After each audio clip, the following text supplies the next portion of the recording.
a.m.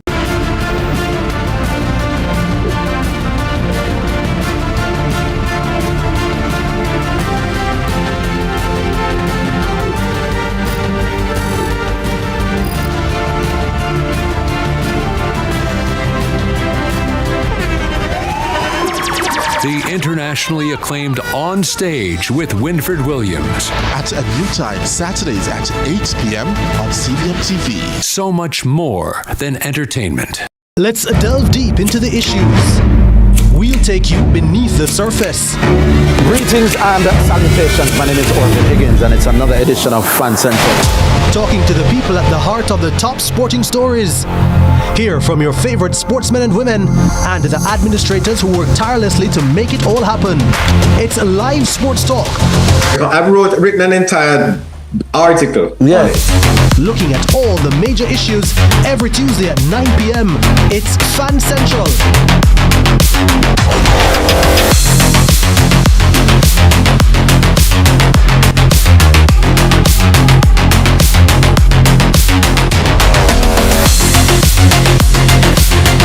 Tune in to Lead Story.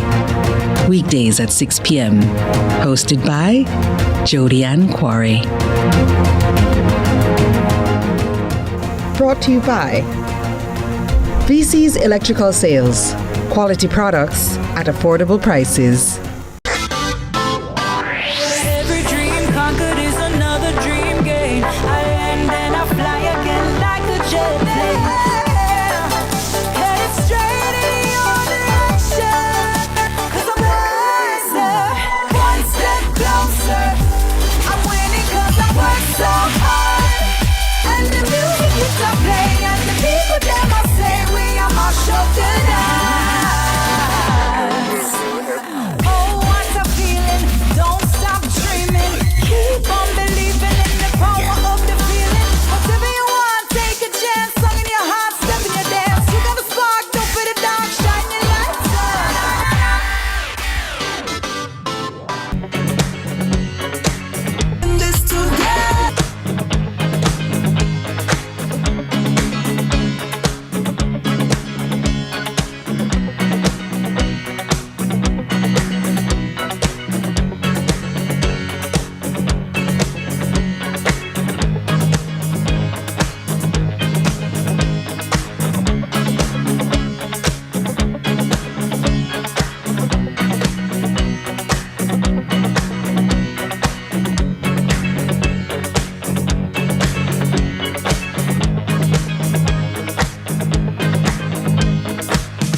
With my love, with my love, so won't you try? Try to love.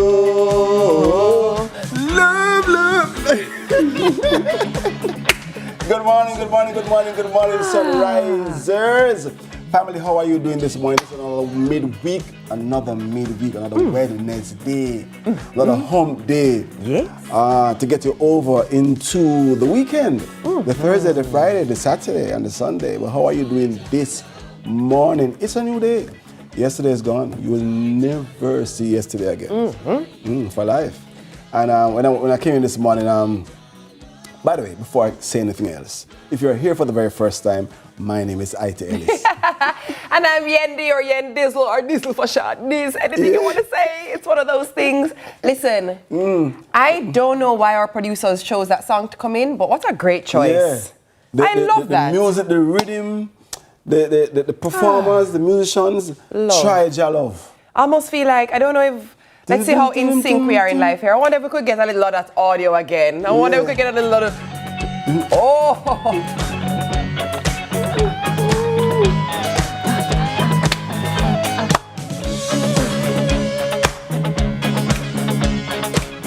A lonely song. Come on now. Hey, see if you don't know the words of a song, just say any ready one. Wait a minute. Yeah. Whoa. Watch it now. Like what? Okay, show me. Whoa, whoa, whoa. Yeah. It's such a shame. You know what I mean?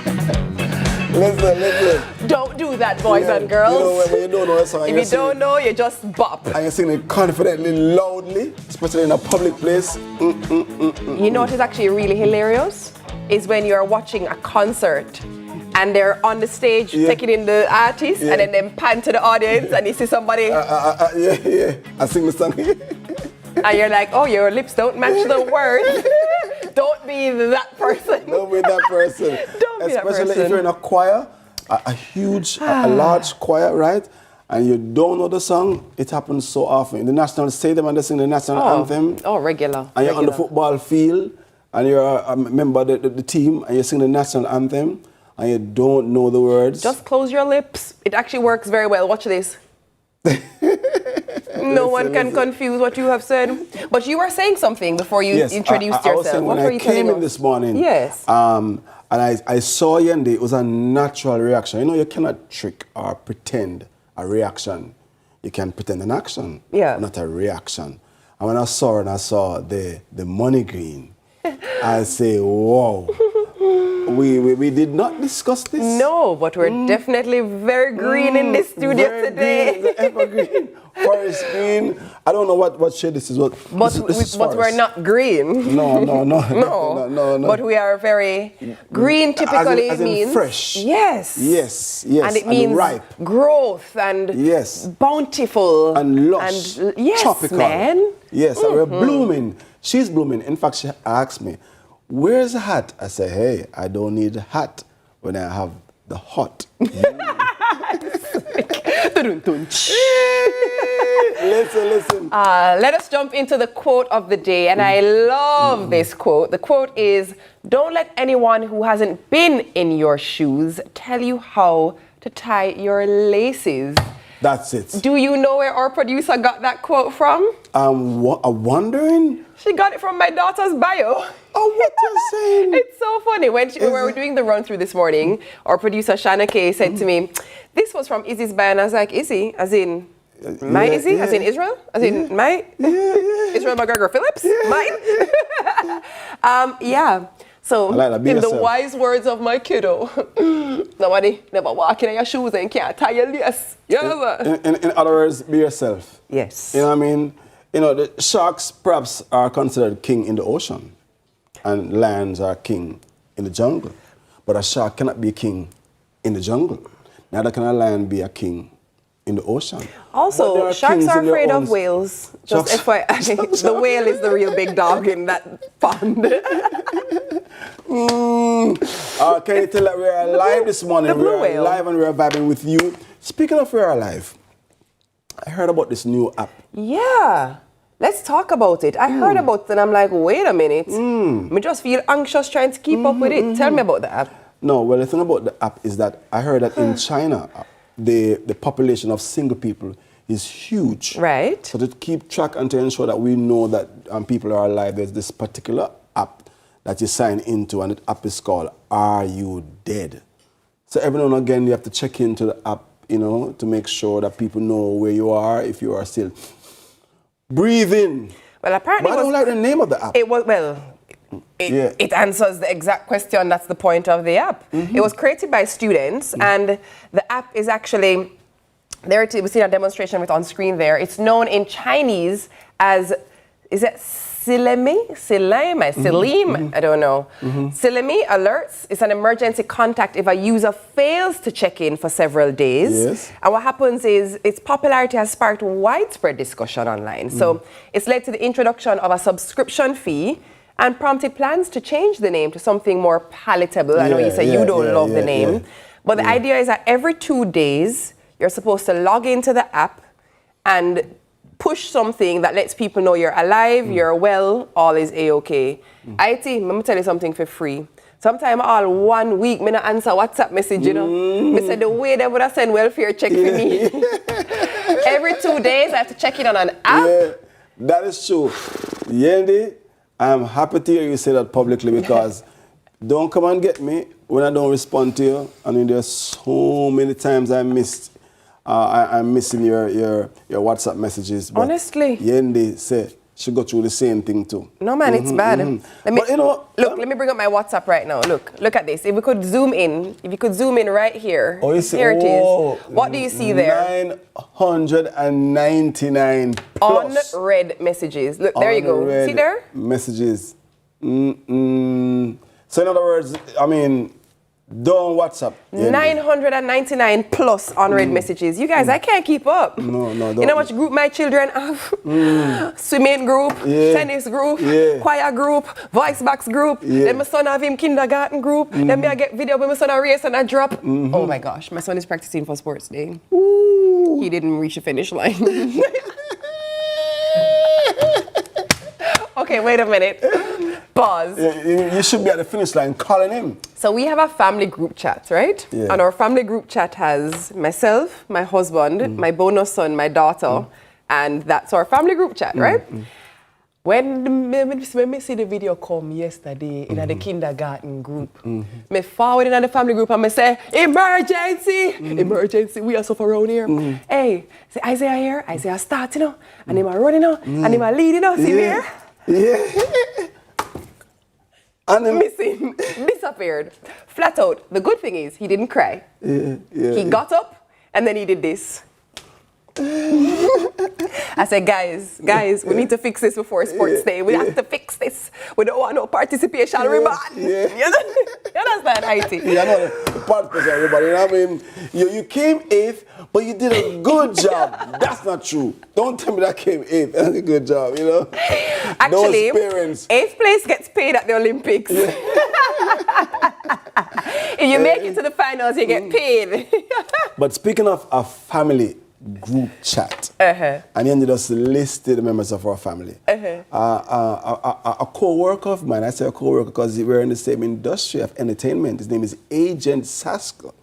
He was speaking online about the fact that the government is saying that the birth rate is low.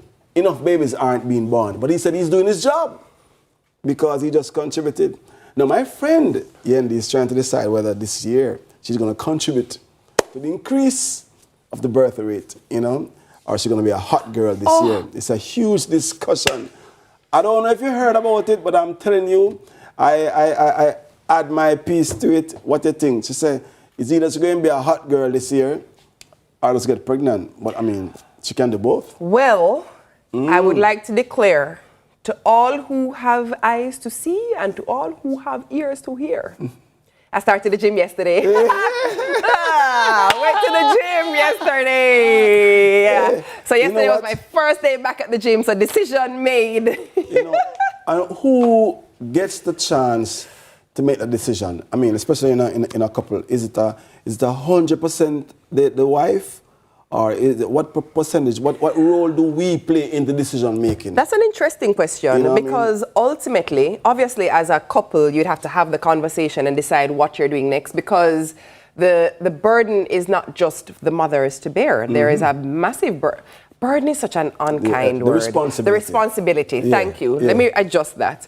The responsibility is not just carrying the child, right? But time spent, financial responsibility, it then increases what the family budget looks like for minimum 18 years, and technically really up to 25, because you're looking at education, right? Tertiary education.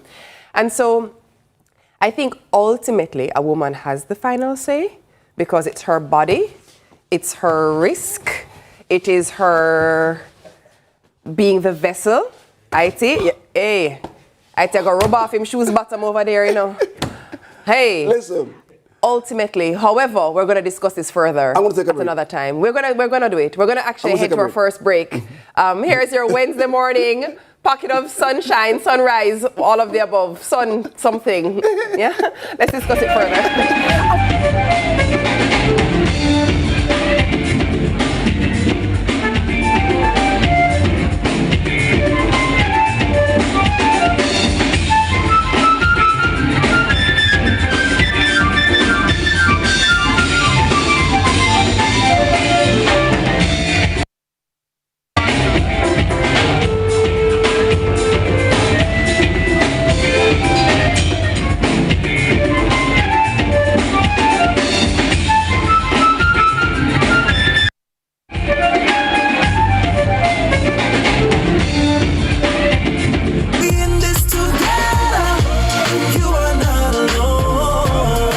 The time by Sagicor is 6:15 a.m.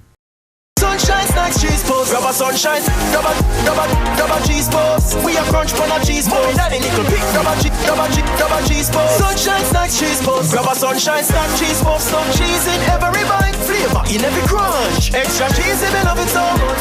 Love cheese in every bite. Grab a sunshine, grab a cheese balls. We a crunch on a cheese balls. Daddy nickel pick, grab a cheese balls. Sunshine snacks, cheese balls, flavor in every crunch. Grab a sunshine snacks, cheese puffs today. Enough cheese, no flavor. Power in great moments.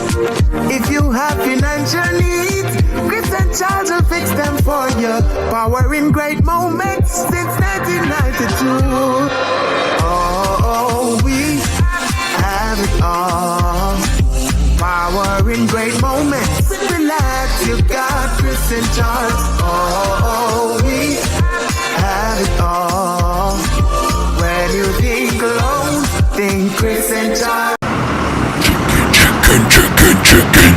Chicken, mega deal, super chicken, mega deal. The KFC value menu has you thinking chicken. Get the chicken box combo for just $680. KFC. How would you like a brand new home by 2027? You and VMBS can make it happen with iSave.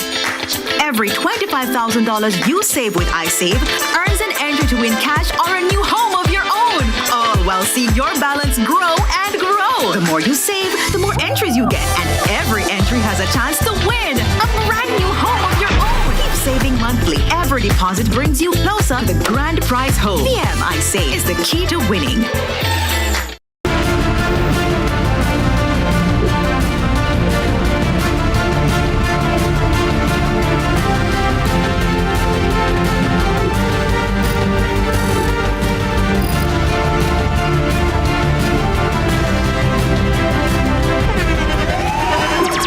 The internationally acclaimed On Stage with Winfred Williams. At a new time, Saturdays at 8 p.m.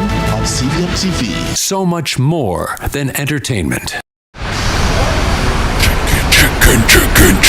Chicken, mega deal, super chicken, mega deal. The KFC value menu has you thinking chicken. Get the chicken box combo for just $680. KFC. Let's delve deep into the issues.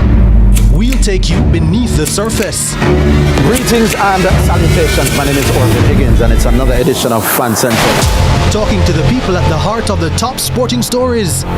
Hear from your favorite sportsmen and women and the administrators who work tirelessly to make it all happen. It's a live sports talk. I've written an entire article. Yeah. Looking at all the major issues every Tuesday at 9 p.m. It's Fan Central.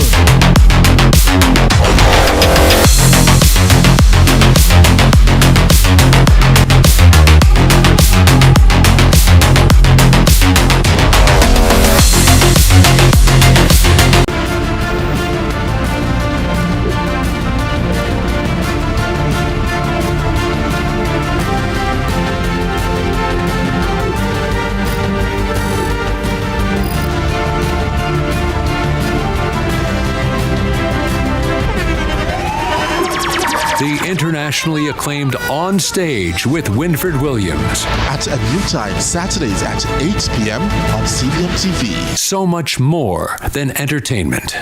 Every dream conquered is another dream gained. I land and I fly again like a jet plane. Headed straight in your direction. 'Cause I'm wiser, one step closer. I'm winning 'cause I work so hard. And the music is to play. And the people that must say we are my show tonight. Oh,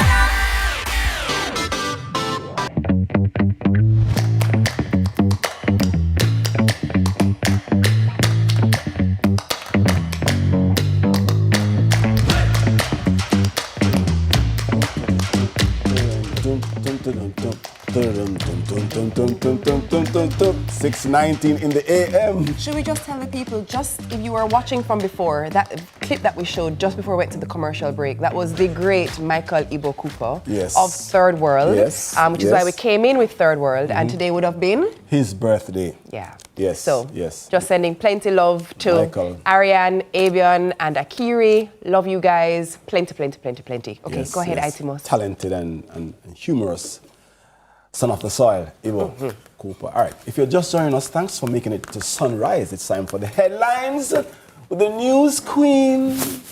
The news queen. Cheeks with our cheeks. The crowd goes, what is happening? What is going on? Unsaid. Here's the headliner, TK. I don't know. I never know how to respond to that other than good morning. The crowd is going wild. You know, this is the only headlines that is introduced like this anywhere in the world. That's true. Yeah, is this a good thing? Yeah, very different. We receive it. We are joy makers. I must say though, I'm feeling very left out without any green. I don't know. I didn't get the memo, Jane. I didn't get the memo. I don't know what's happening here. No, this is a buck up in. I know. And then you buck up in.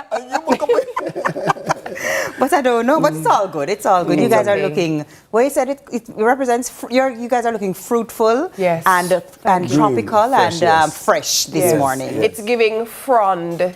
What? See? What? Frond. Frond. You get the leaf of a palm is called a frond. Oh. Yeah, duh, I think. Duh, everyone knew that. You're in class and that student. Duh. She's that student. Yeah, of course, frond. Frond. Right? Danielle, you knew that. You know, I've always been very frond of you. I'm going to Google that one. So you're a fact check that. That's your word of the day is frond. How is it spelled? Phonics it, IT. You're the spelling bee champion. F-R-O-N-D-F. Put the R in frond and you get frond. Frond. Love that. You guys are looking frondy. On that note, let's go to the headlines, shall we? WHO calls for tax raise on sugary drinks and alcohol. The World Health Organization, the WHO, is urging Caribbean governments to significantly strengthen taxes on sugary drinks and alcoholic beverages, warning that persistently low tax rates are making these products increasingly affordable and fueling obesity, diabetes, heart disease, cancers, and injuries, particularly among children and young adults. In two global reports released Tuesday, the WHO said weak health tax systems are placing added strain on already burdened health services, even as the global sugary drinks and alcohol markets generate billions in profits. The reports show that although most countries tax alcohol and many tax sugary drinks, rates often fail to keep pace with inflation and income growth, allowing these products to become more affordable over time. I'm going to say something that could perhaps be controversial or insulting to many, but hey, it is what it is. I actually think sugary drinks should be banned entirely. Entirely. Forget taxing them higher. I think they need to go. I think there's a direct. If we drink water and coconut water and juice with fruits freshly. You understand? These things are confirmed and known to be the source of numerous ailments. When I say ailment, when I say enough, sugar is known to be even more addictive than the drug, the worst drug known to mankind. And yet it is allowed to be on our shelves in excess. It is allowed to be consumed in excess. Our children are addicts before they even realize they're addicts. Parents don't realize they're giving their children addictive foods. They don't realize how you're calcifying your pineal gland and limiting your ability to learn and function. It's a direct correlation to cancers. It's a direct correlation to... It's a lot. It's a lot, and it is allowed. And I've never been able for the life of me to understand why it's allowed. And we normalize these things in society and make them acceptable when really and truly, when people look at people and say, no, you're a cokehead, you're a crackhead, that's how we're supposed to react about sugar, you know? It's supposed to react because it's no different, the addiction that one experiences. No different. Bag juice, no for sale. You know, drinks, no for sale. Anything with red dye, anything with... Yeah. As I said, what I'm going to say can be very controversial, but I feel so strongly about it. So strongly. So I agree with the suggestion that we raise taxes for these drinks, make them unaffordable. Please, nobody should afford it. And the worst part is they are purposely made affordable, so it targets a particular socioeconomic group, which keeps them in a cycle of sickness and ailment and the care. I know what you're saying. The manufacturers, the companies who produce these drinks, I know what you're saying. They don't care. How it impacts and they just want profits. They don't care. The employment of your staff. I know what you're saying. I know what you're saying. I know what you're thinking that, hey, you can't just say, come on, Yendi. I know what you're saying. But what she's saying, or what you just said, dispute it. I mean, prove it incorrect. You can't. To be untrue. Yeah. Then we can have a different discussion. The devil. But I get you. I was just in a Caribbean island on the weekend, a different Caribbean island, and I saw a snow cone cart, and I've been seeing that in a long while in Jamaica. So I went and said, let me have a snow cone. If you know what a snow cone is, it's an icy drink. With syrup. On the ice. I remember the first sip, I said, no man.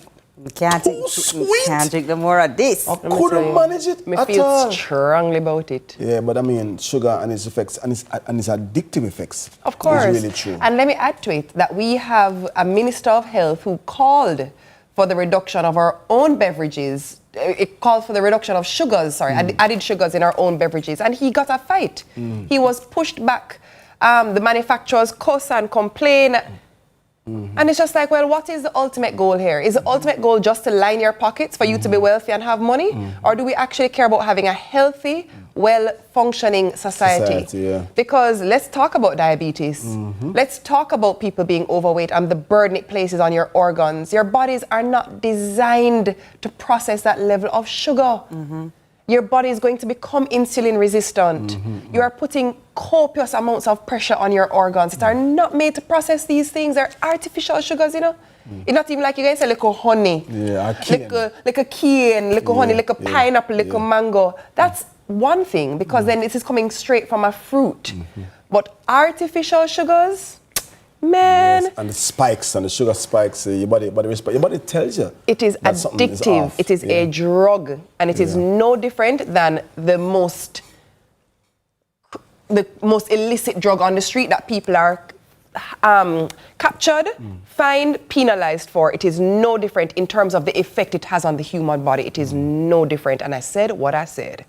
And on that note, let's go to the next one. She said what she said, they both did. Let's go. Legislation tabled to triple juror stipend. The amendments to the Jury Act were introduced on Tuesday in the House of Representatives by Minister of Justice and Constitutional Affairs Delroy Chuck, who said the bill proposes to raise the daily juror stipend from $2,000 to $6,000, a 200% increase. The bill also seeks to provide compensation for persons who are summoned for jury duty but not ultimately selected.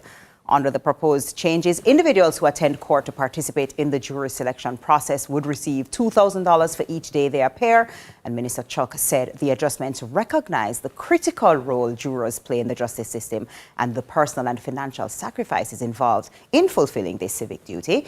In addition to the stipend increases, the legislation introduces a new power allowing judges to order a trial to proceed without a jury in cases where there is evidence of jury tampering or a real and present danger of such interference. Debate on the bill is expected to begin and conclude at the sitting of the House, the next sitting of the House. Yeah, I know. I mean, people are saying it's about time. I've heard about that for quite some time, that the incentive, they're not properly incentivized jurors, especially when they have to leave work and be there. Correct, you're giving up your time. You have to give, the entire day. Yep. That's a move in the right direction, absolutely. Triple times the amount, I think also we have to realize how critically important the role of a juror is to the legislature, in the judicial system, not the legislature, thank you, to the judiciary. And obviously when you're tried and you're found guilty or innocent, or you're asking people to take their time away from their work, away from their lives, to hear matters that sometimes go on for months. There's a particular matter that I was reading about yesterday just in the papers, and that matter has been happening now for literally almost 7 months. And so people give up a lot of their time, and so they ought to be remunerated justly for that time. And I find that if there is enough compensation, people will take it a bit more seriously, and so you actually get a better participation because people know that they're actually being remunerated for the time they're giving. And they're taking the role in terms of being able to support the judiciary. They take it more seriously. It's not just a burden, and it's a 9. You know? All our persons I know, when they hear that they're going to be called up for jury duty, usually they're not very enthused. Because the truth is they have other duties like parenting or, you know, which requires their financial input. And so, I definitely think it's a great move and in the right direction. And in all technicality, it should match minimum wage. A day's rate, because you're giving up a day of work, so you should get the day's rate for. That's true. Because my work is now being a part of the judiciary. Makes sense. Makes sense. Makes sense. All right, last up, the Why Not Wednesday headline, the reason IT shows up for the headline segment. This is it. 72-year-old Japanese gymnast, Naomi Hayama. A 72-year-old Japanese gymnast has captured the hearts of many with her remarkable story at the 2025 All Japan Masters Championships. Hayama took top honors in her division, defying age barriers in a sport that demands flexibility, strength, and reflexes. Hayama's performance on the uneven bars was particularly impressive, showcasing her grip strength and balance as she executed a series of turns and pirouettes before landing successfully. Her dedication and perseverance serve as an inspiration to many, proving that age is not a limitation to pursuing one's passion. Hayama's story is a testament to the human spirit's capacity to overcome obstacles and achieve greatness regardless of age. She literally makes me want to get up and jeter across the floor right now. Look at her. IT, come on. This is what I'm talking about. IT, this is going to be you. You know? And listen, as she was just listening to Yendi earlier, she's saying, because I have no sugar.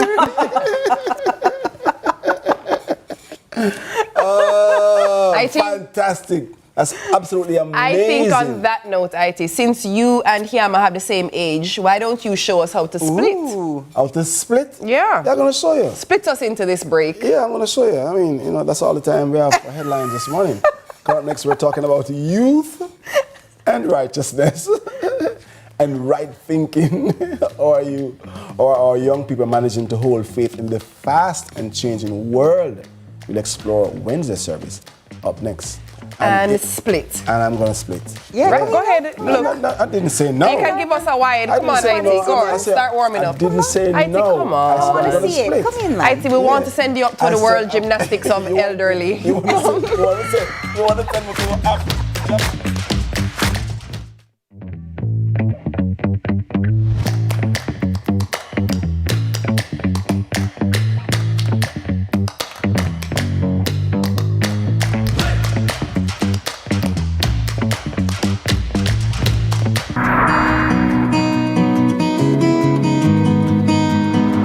You know, some days are harder than others, but we have to do our part. You like porridge? We're in this together. Morning, nurse. Thank you for what you do every day. Come in, nurse. Our bone of fear.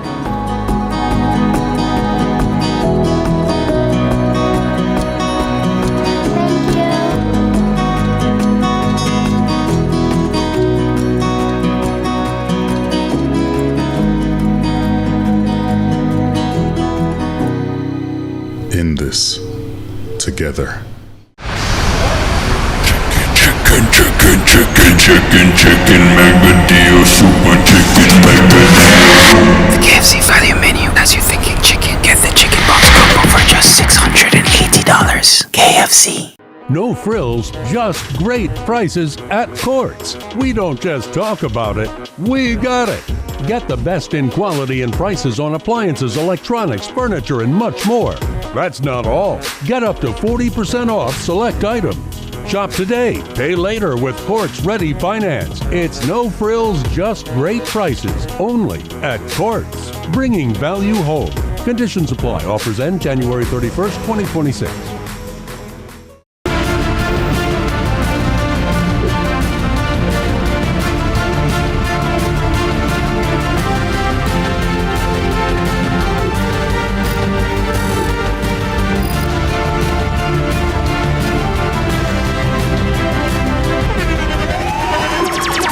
internationally acclaimed On Stage with Winfred Williams. At a new time, Saturdays at 8 p.m.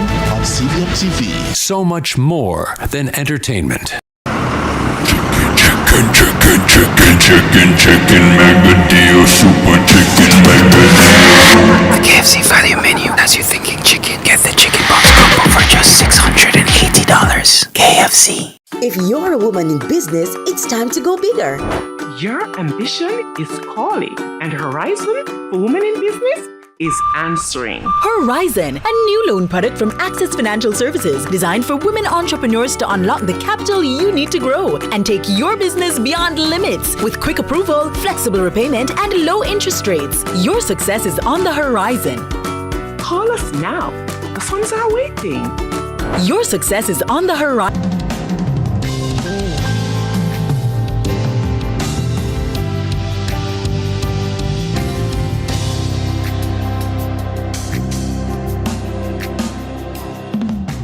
All right, Sunrise family, welcome back.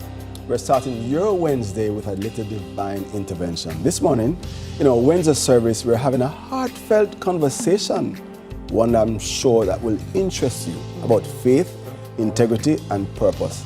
And what righteousness really looks like for today's youth.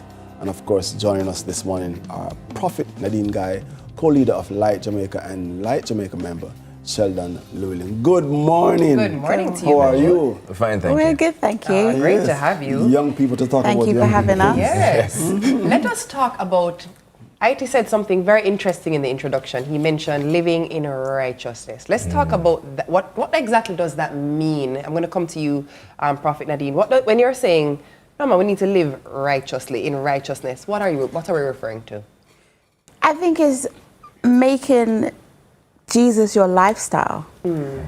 Because I think what happens is people get saved or they think about going to Christ, but they feel like they have to live a life of perfection. But it's just making it your lifestyle and remembering to not just to pray, but to be authentic. I think we put on a performance sometimes. Break down the lifestyle aspect of it for me. What does that mean? It means being who you are and allowing God to transform you. The Bible says, be transformed by the renewing of your mind. When I was first saved, I struggled with many different things, from smoking cigarettes to drinking to promiscuity. And I went deeper into God. I prayed, I formed my own personal relationship with Him, not from a revelation from my family, but my own personal revelation. And from that, I was able to grow in intimacy with Him, and that transformed my life. And of course, renewing is a continuous process. Continuous. I want to bring in Sheldon on this because now when we're online and offline, it's difficult to not show up online. It's a very difficult space to present because it's a global space when you go online. Talk to me about the challenges that you face or you think is being faced by young persons. What I really love about this topic is because my walk with God is fairly new. I got baptized last year in December. And naturally, we're in a world where we feel like we're forced to showcase the walk and show everybody that, yeah, I'm living good, follow me. For me personally, as Prof. Nadine highlighted, it's all about building that personal relationship with God first, and then seeking fellowship and just allowing Him to guide you. For me personally, what worked for me, everybody, when I started my walk, I felt jealous of like others who could hear God. Everybody's hearing God. Even sometimes when I'm at Light Prof, Prof would say, oh, God told her this in a dream. And one of the things that God, I said this figuratively, like God draped me and said, you want to hear me, but my word is there. My word is already there. So if you want to hear me, go to the word. And so for me, it's what I would encourage the youth to do in this generation where everybody's forcing you to show your walk and show that you're righteous. Seek Him first, and the best way is to not say, oh Lord, pray to God, say, oh Lord, talk to me so you can hear Him deep voice. No, His word is a living word. So first, go to the word, find that scripture that speaks to you, and then He will guide you accordingly. You know what's interesting is on the back of, speaking of social media and living in a very online space, I think it's safe to say that there is confirmation now that there's an increase in people feeling anxiety and depression and sadness. obviously rooted in comparison. You know, it's very much but they're living that life. I am not. Let's talk about how being faith-based can help navigate comparison, anxiety, depression, sadness. Nadine. It comes down to knowing your purpose and knowing your identity. When you have a lack of identity, you compare yourself to other people. When you're insecure, you compare yourself. Faith, Christ, gives you identity and purpose. That's what it's rooted in. But how do you find that? How do you navigate that space? And it's about finding someone or a set of people who will help you walk through that life with you. And it's not to say you're not going to make mistakes, but it's being able to actually be honest about it. Yeah. All of us go through some sort of insecurity at one point. All of us go through some sort of anxiety at some point. But it's able to be honest about it and have someone walk you through how to get out of it through prayer, through reading the word, and just through being able to be honest. You know, right now I'm not feeling okay. I have to ask you a follow-up to that. And it is, you mentioned that it's not going to be easy and it comes with these challenges. There is a big misconception that you become perfect. Once you become baptized, your life is now perfect. And the expectation is... But especially the outward expectations. The people who have not yet gone 2 feet in, they might visit church, they might have an encounter or two, but they don't have a deep relationship. Now say, but I thought you were supposed to be a Christian, but how you do that? Let's talk about the concept of perfection and how it really, even it applied to the Christian, does not exist. Perfection. Let's talk about that. Sheldon. You know, when I started my walk, one thing Prof. Nadine encouraged me to do was to pray to God to find a word from the Bible.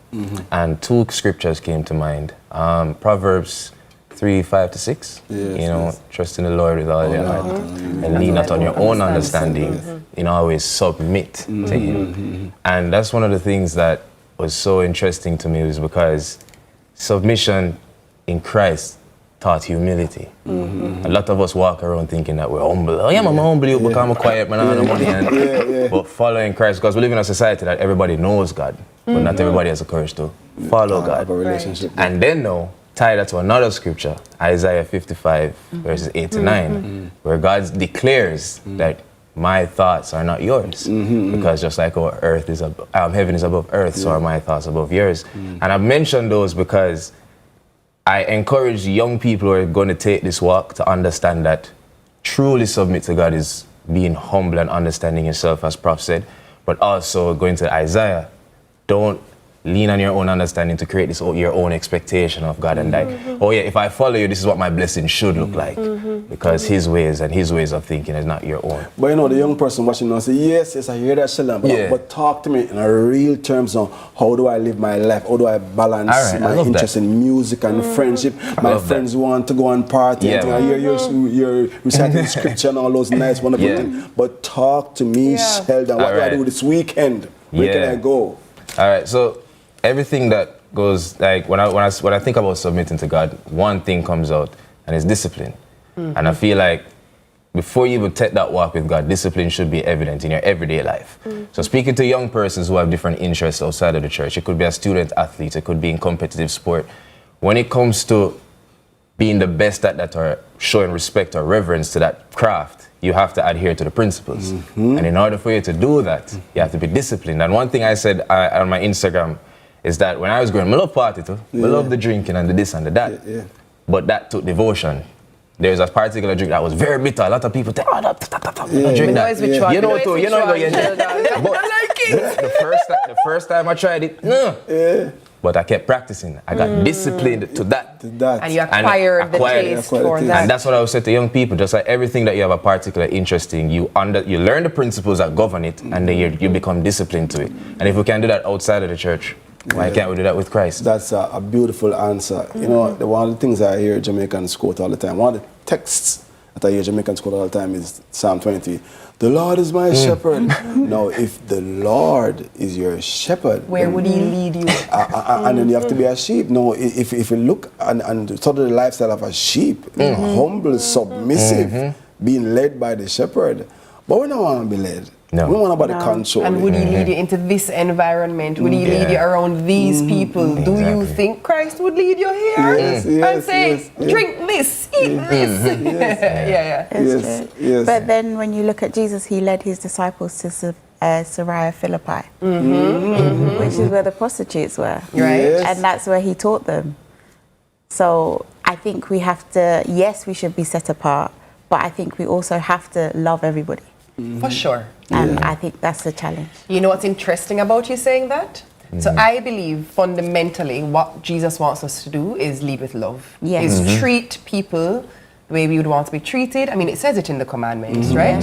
And ultimately, I feel like it's not my place to judge anyone for their decisions, their lifestyle. All I'm to do is treat them how I would want to be treated and lead with love, right? What would Jesus do? WWJD. But my question then comes to you is, we live in a space where we are told, or we're, you know, you might attend a church that says you're to condemn certain things and you will burn out certain things and we're not of this and you're not of the world. How do we balance living Christ-like and doing what Christ would do, but also not wanting to disappoint maybe the leaders in our church or the people who are guiding us? Because as you just mentioned, Christ led his disciples right where the prostitutes were. Walk me through that. So it's about loving the person, not seeing the sin. Because God said God doesn't like sin, but he loves everybody. So when your leader's saying to you, you know, we don't do those things, okay, fine. Yes, we have to listen to our leaders, and in no way am I telling people to go against their leaders. But I think we also have to be an example. Listen to God and what his word says, which is that we must love everybody. And that means that we don't condemn someone because of their sin. We love the person. We've spent too much time as a church focusing on sin and making the sin the person. A word. 100%. Damn. She cooking. Yes. Oh, she is. We can end right there. We can end on that. On that note. Watch it again, rewind it, and listen to what she just said, and write it down. Brilliant. Brilliant. Stuff. Excellent, Nadine. Prophet. Excellent stuff. Prophetess. Awesome stuff. Hey, we're gonna keep going, actually. Let's keep going. Thank goodness for the commercial break. Let me say this quickly. My daughters often say, Daddy, I mean, there are no Christian men, young men. Oh, go ahead. Did Sheldon tell you he was available? No, I'm not pointing. I'm just saying here's a. Oh, actually, Sheldon, some questions are being asked. I'll ask you off air. Oh dear. Well, would you look at that? Many thanks. Let's stay on track here to Prophet Nadine Guy and to Sheldon Llewellyn for joining us this morning in Wednesday's service. All right, after the break, we're turning the pages, or scrolling the pages, as we explore a new way Caribbean stories are being heard. Interesting, not just read. Stay with us. Lots more on Sunrise after the break.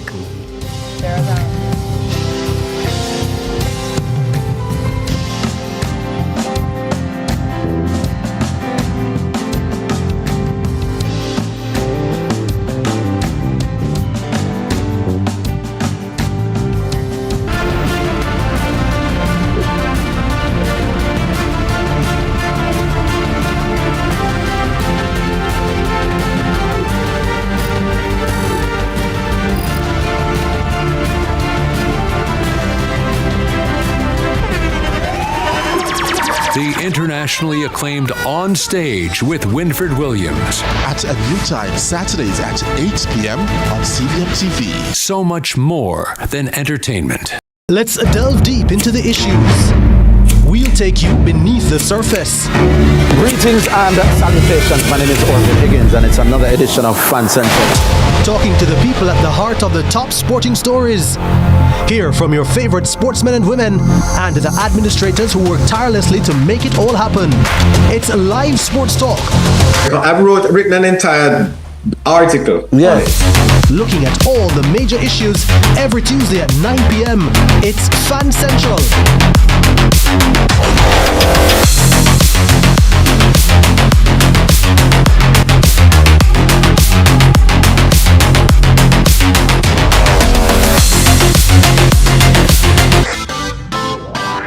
Every dream conquered is another dream.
Hey. All right, welcome back, Sunrisers. Sometimes I wish you guys could hear what we hear in our ear. Like I feel like that should be a segment on the show one day.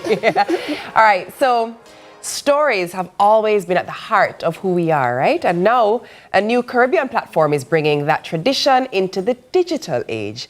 So this week in Sunrise Book Club, we're hearing all about Audio. You see what he did there? Audio. It's a new audiobook app reimagining how we experience Caribbean literature through authentic voices, dialects, and immersive soundscapes. Joining us to tell us more is founder of Audio, Saeed Thomas. Saeed, good morning. Good morning. Happy New Year, It's really nice to see you. Oh my God. Always lovely to see Saeed. If there's a certain artist who was able to say, Odi! And next one I say, yo! Seriously, I think that one deserves. If we were in a different space, you'd have to buy a round for that one. So we typically see you not in a book space, Right. but you are a creative. Obviously, you've worked in the creative industry for years. Talk to us about how this became an interest of yours and how you segued into this space. Yeah, so I'm a lover of audiobooks. During COVID, I was looking for audiobooks to listen to, but particularly from the Caribbean, and I could hardly find any. The traditional platforms are the more popular ones. You would either have to really know the title, or they would have to be really, really popular, so they weren't readily available. So then I looked into it, I said, okay, how can I produce my own audiobooks? So I started with that. And then I realized that, okay, if I were to produce it, I may not necessarily make back anything from it, so it would have just been like out of love. So then I realized, okay, maybe there's a bigger issue here, that we don't have enough books that are digitized or enough books that are converted to the audio format. So then I did my research. I reached out to the publishers, reached out to the authors, reached out to the narrators or potential narrators. Voice actors, Edna, Manley students, do you guys do any of this? No, these things hardly come to them, or they don't even have the knowledge of how to convert their books into audio. So I say, okay, maybe it's an opportunity to create a platform where everybody can benefit, so hence audio. So saved up, created like a demo type of version, and then I shopped it. And then I eventually got investment to do a proper version, which we launched last year, May. Brilliant. Very cool. But the quick question I'd like to ask is, what makes audio so different from the typical audiobook? Well, the key to audio is that it's hosting Caribbean content. So that alone makes it a big differentiator.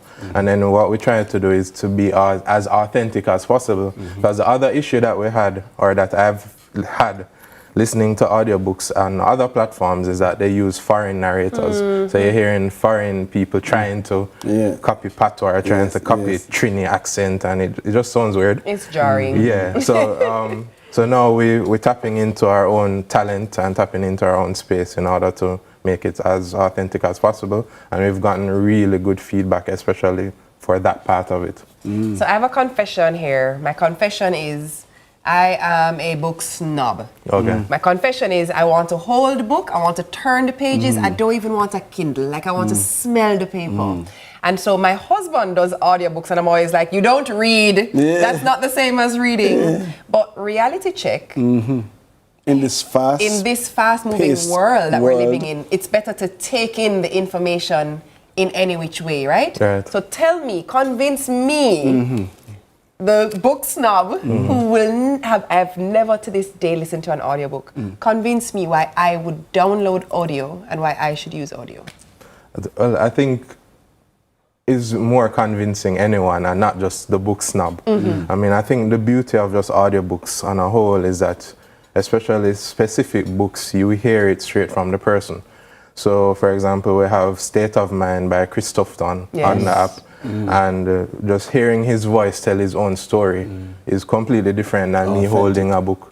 And then if we go to another example, not on this app, but Trevor Noah's his audiobook, when he goes into his accents and he goes into the South Xhosa. African Xhosa. Exactly.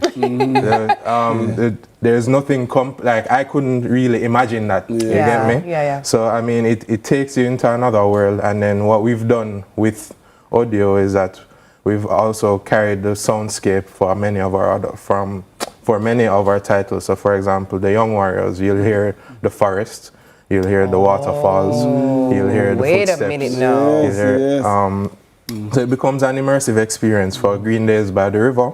I went to Trinidad and I went into Port of Spain and I collected sounds.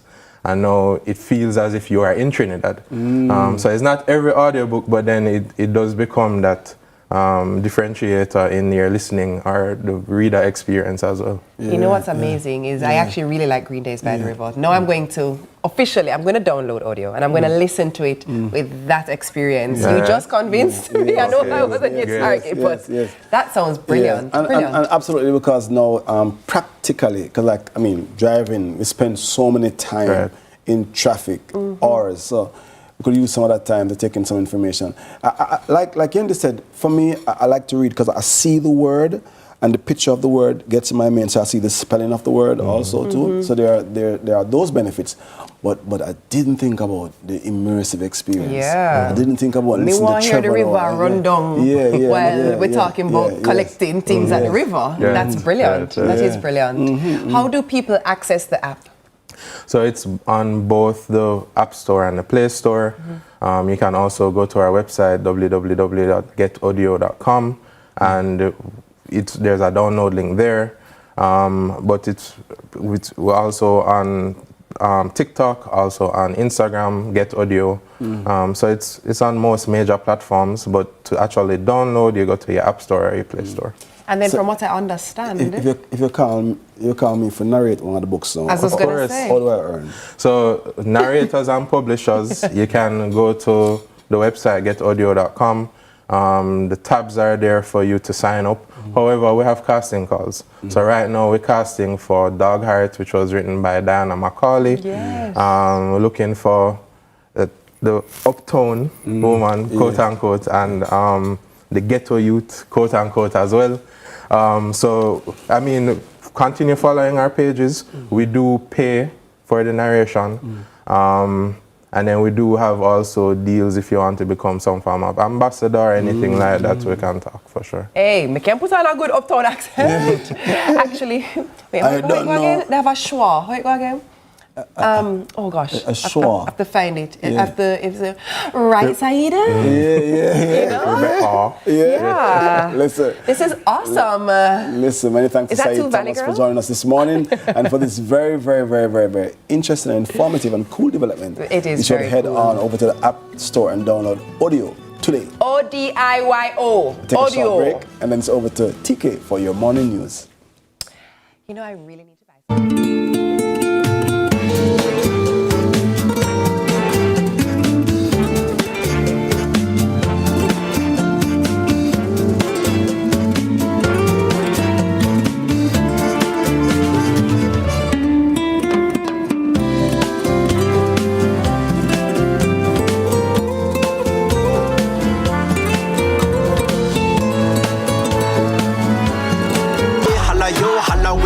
Taste the BK new cheesy jalapeno Whopper combo for only $1,350. The time by Burger King is.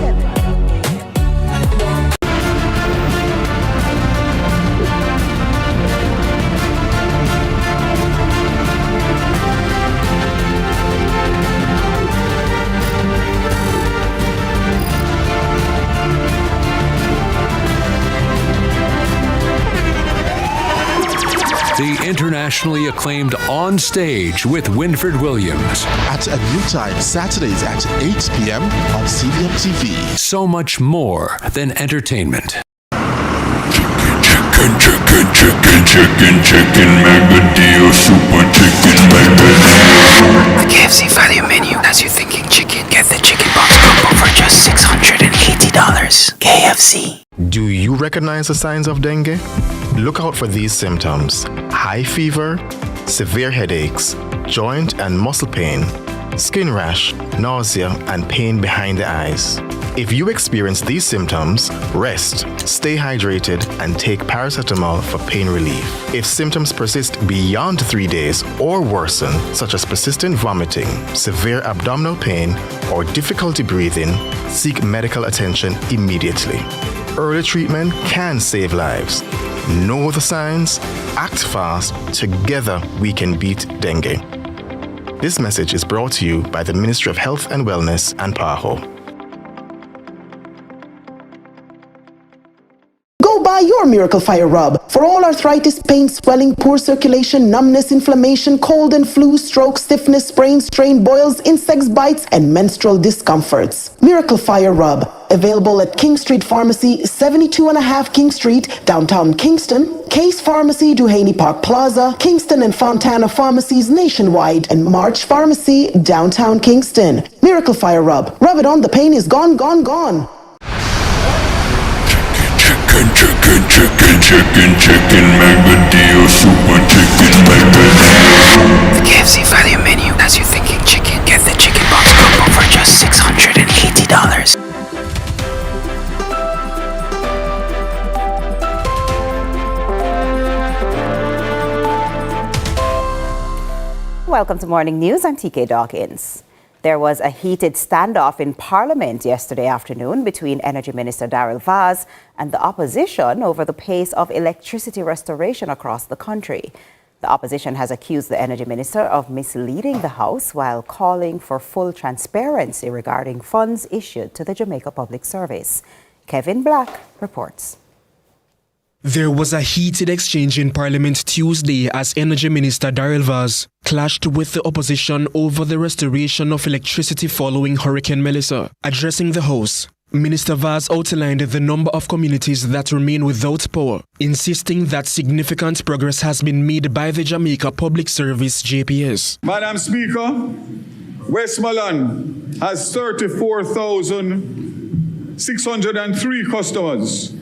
At this point in time, 17,096 are out. 49% remains out. St. Elizabeth, 46,145, 18,373, 40% out, or 60% on, depending on how you want to look at it. But while listing the parishes where restoration is underway, Minister Vaz explained that JPS had teams mobilized even before the hurricane made landfall. However, he noted that the additional 300 contractors who arrived in December were unable to make an immediate impact as they did not have the necessary equipment at the time. He further told Parliament that when he announced the additional resources for JPS, the opposition strongly objected. The opposition has since rejected the minister's claims, accusing him of misleading the House on the matter.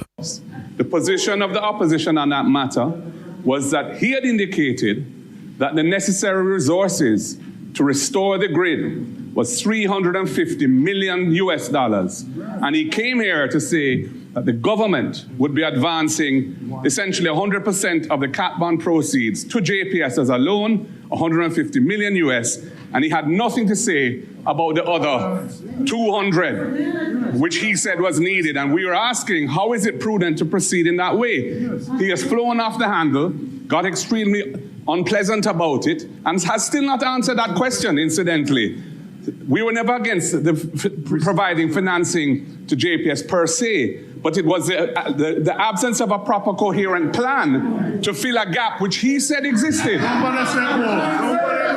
He said existed, and he has still not indicated what is the actual cost of restoring the grid. Minister Vaz stood by his statements, insisting that the government acted responsibly. Mr. Speaker, let me put on record so I can done the argument once and for all. The $150 million that was asked for and lent is the only thing that is on the table at this time to this government. We have no discussion or communication, verbal or written, about anything other than the $150 million to bring back light by the end of January. That is the situation as of now. So until something comes to me, there is nothing that I can tell. What I can say without fear of contradiction, that if we had followed them, we would still be waiting on light till the end of this year because of their bad mind. Meanwhile, the opposition clarified that it has no objection to funding being provided to JPS, but raised concern about how the operation was organized and managed. They are also calling for a full and detailed explanation regarding the total sum issued to JPS, insisting that accountability and transparency are critical as thousands of Jamaicans continue to await the restoration of electricity. I think the country deserves an explanation. I don't think a minister can come here and give that amount of money and not reflect on that, not come back to say to us it was a bad estimate and that it was in fact 150 million. It requires some explanation. It requires some explanation, and we are insisting on that. Kevin Black, CVM News.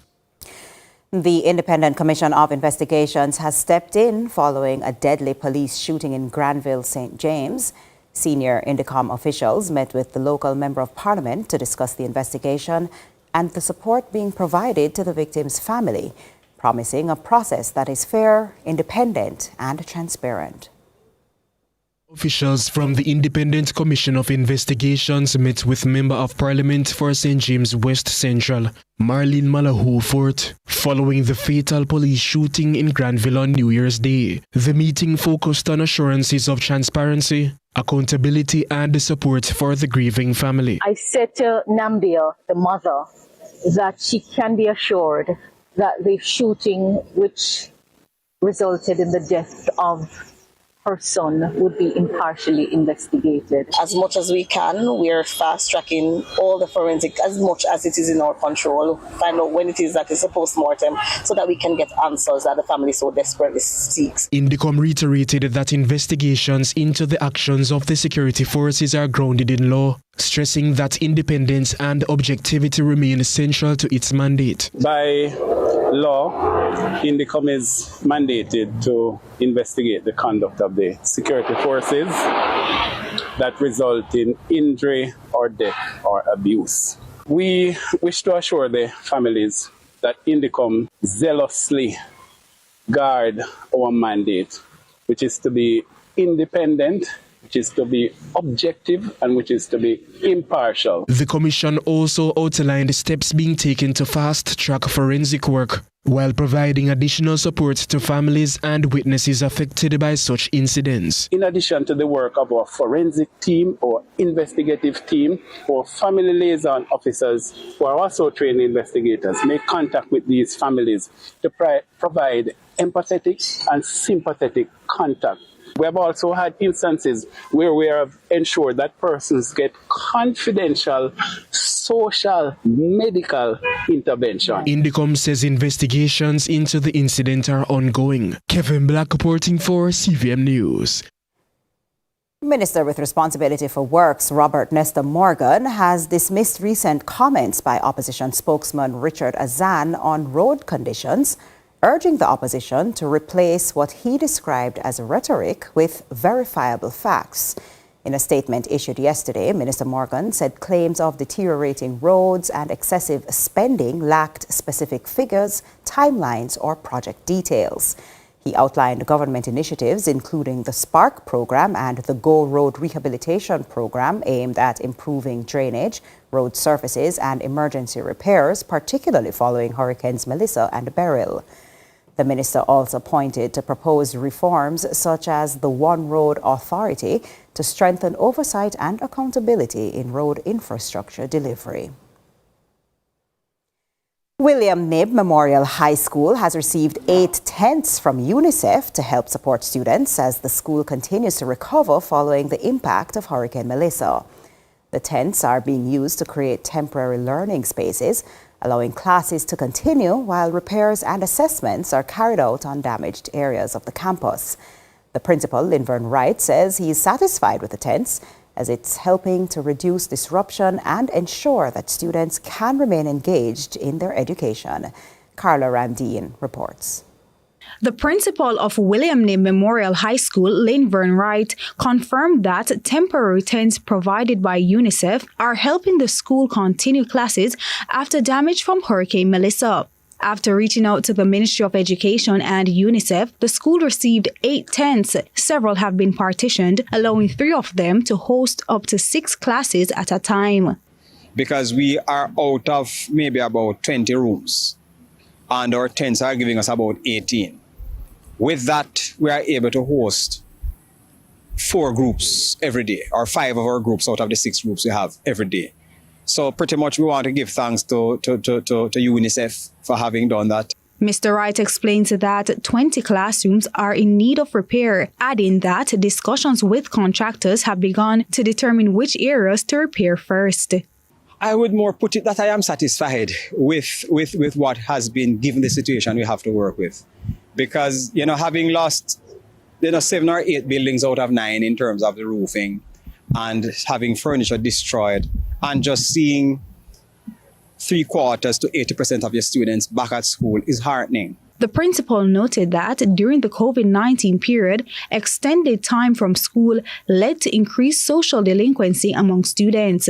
Efforts are now being made to prevent a repeat by maintaining classes even under makeshift conditions. As much as we can have them in school so that they can all be privy to the kind of, or benefit from the kind of social, upbringing we can give them, or the social grounding we can give them, to help them to all understand that, this is a common expectation we have of you socially. These are the kinds of things we hope that we're going to have them here for, because it's not just about the exams. Many people are concerned about the exams and about CXC exams. A child can really not pass an exam, but if they're passing manners, it's a good thing. Carla Ramdeen, CVM News. On to sports now. Fabian Reid netted a brace to see Arnett Gardens jump to 7th in the Jamaica Premier League standings after a 2-0 win over Harbour View at the Anthony Spalding Sports Complex on Monday night. But as much as he enjoyed the 3 points, Reid wants to be in the Reggae Boys' plans for their upcoming World Cup qualifier in March. Fabian Reid scoring for Arnett Gardens, a story as old as time, one which Harbour View were reminded of again on Monday. Twice. Reid's first came in the 14th minute and was a matter of right place, right time after Jaheim Thomas's shot was parried into his path by goalkeeper Garwin Davis. A typical number 9 finish. It's the type of striker Reid is known to be, and in the 36th minute it was also a matter of Johnny on the spot. An all too common issue for the struggling Harbour View, failing to clear their lines. And like a parent with a disobedient child, Reid was right on hand to punish them yet again. That was all 3 points for the home team and a move to 7th place, joining Phoenix Chapelton on 19 points, but with a superior goal difference. Happy with the result, but Reid is eyeing a bigger picture. My national call up, I want to bring Jamaica to the World Cup. I did tell them already, I still can't do it. I believe I can do it. You understand? That is the goal I'm going for. I'm not really running on the goal scoring, but I just want, I have some teammates that I really want shine right now. You understand? Which is Kelsey and National and, other players there. So it's them is the future right now. So I just continue to guide them and, and work with them. A second win in a row for Arnett after a winless run of 3 games signals a move in the right direction for coach Fabian Taylor. I think the boys put out a very good shift today. With the games coming so quick and fast, I think recovery is the most important thing now.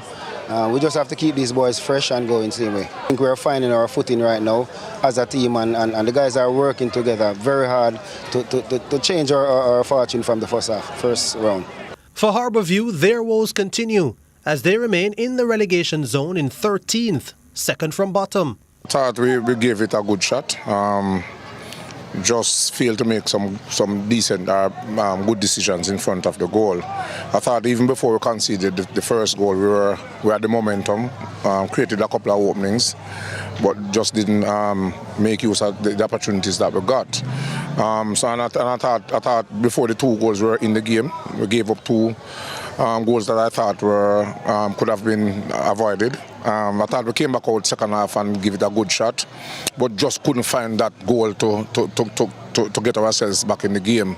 But overall, I thought it was a good effort by most of the players. Still not satisfied with what I would have gotten from some of the players that we expect to give that quality performance, but it's something that we have to look into for the next game. Earlier, Tivoli Gardens beat Spanish Town Police 1-0 after a Lamar Davis own goal on the stroke of full time. And that's it for Morning News. Join us again at noon for more from our news and sports desk. I'm TK Dawkins. Sunrise continues after this.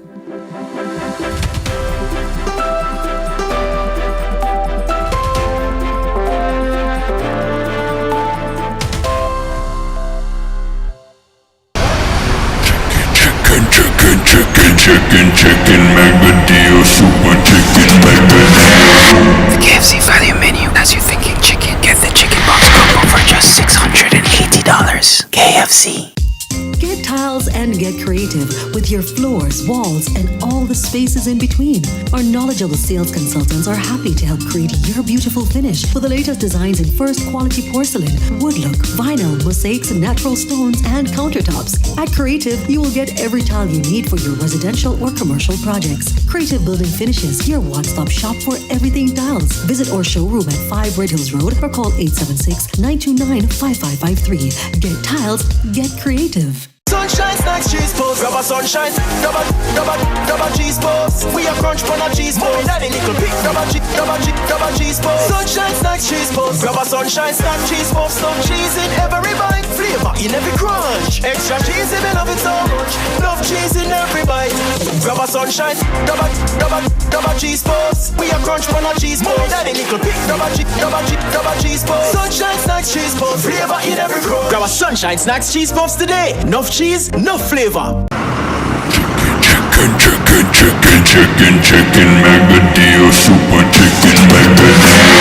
The KFC value menu. As you're thinking chicken, get the chicken box combo for just $680. KFC.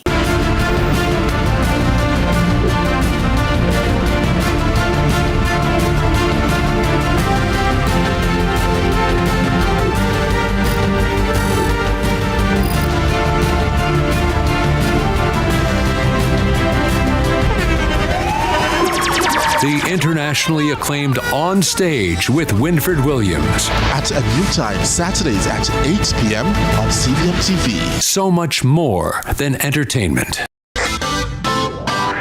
Every dream conquered is another dream game. I land and I fly again like a jet plane.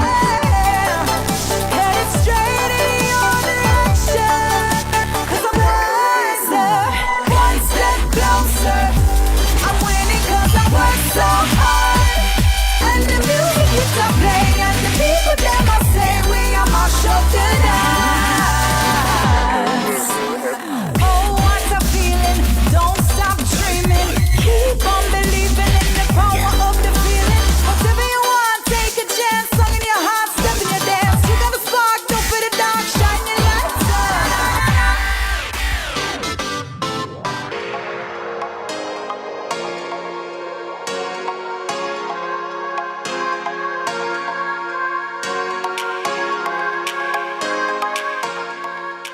All right, thank you so much for sticking with us right here on Sunrise. So we are so glad to have you back with us, because let me tell you why. What started as a simple lunchtime conversation has grown into an idea that changes lives, yeah? Clubs to Canes is a youth-led initiative transforming unused golf clubs into white canes for persons who are blind or visually impaired, turning compassion into something truly impactful.